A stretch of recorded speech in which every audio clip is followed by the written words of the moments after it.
In this video, you'll learn how to create and use your own custom email templates. Throughout Photocog, you'll notice there are many areas that allow you to send specific email types. One such example would be sending a client a link to their project. Whenever you send one of these emails, you'll be provided with a preview that allows you to make changes before sending it. By default, you're provided with a generic email message for whatever type of email you are sending. However, rather than always having to make changes to these emails before they are sent, you can create reusable email templates for any of the email types in Photocog. For demonstration purposes, in this video, I'll be creating a new email template I can use to remind my clients when they have a past due invoice. Let's get started. To view a list of your current email templates, click the side navigation menu and choose Emailing. To create a new template, click the Create Email Template button. You can have as many templates as you would like for each email type. All you need to do is give the template a name and specify the type of email this template applies to. For this template, I'll choose Invoice. Then click Create, which will create the template and provide you with the template details.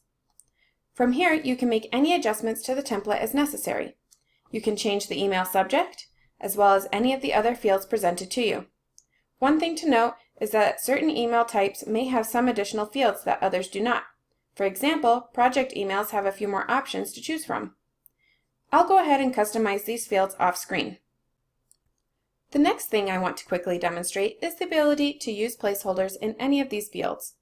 A placeholder value is a piece of content that will be replaced with an actual value when you send an email using the template. You can add a placeholder by clicking on the Insert Placeholder button.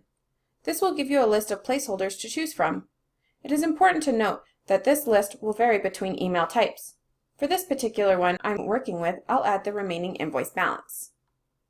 The Preview section simply provides a preview of what this email template will look like when sent. For the purposes of providing a realistic preview, you'll notice that fictitious values have replaced the template's placeholders, giving you a feel for how a placeholder will be swapped out with a real value when sending an actual email. One final thing I'd like to mention is you can use placeholders in any of the fields. For example, if you want to add the client's name to the headline of this email, I could do so by putting a placeholder in that location. Once you've finished making changes, click Save. This will bring you back to the page showing you a list of your email templates. To duplicate a template, click the template's cog icon and choose Duplicate. To delete the template, choose Delete. The last thing I want to quickly demonstrate is how you can use your newly created email template. Since I created one for invoices, I'll find a past due invoice I can send to a client. Here I am on my invoices screen, where you can see I have a past due invoice. If I choose Send to Client, you'll see the email preview form that allows you to make any changes to your email before sending it. On this form, it'll show you the current email template that is selected. To change it, simply choose another one. One thing to point out here is that you will only see a list of email templates that match the email type you are working with. I'm going to select the one I created called Invoice Past Due. Doing this will update all the fields to those specified by the template. From here, I can make any additional changes if I want to. As you can see, I have several placeholders in my template that were swapped out with the actual values for this email. In particular, the client name and remaining balance placeholders have been swapped out with the appropriate values that pertain to this invoice. That's it. If you have any questions, please feel free to contact our support team and have a great day.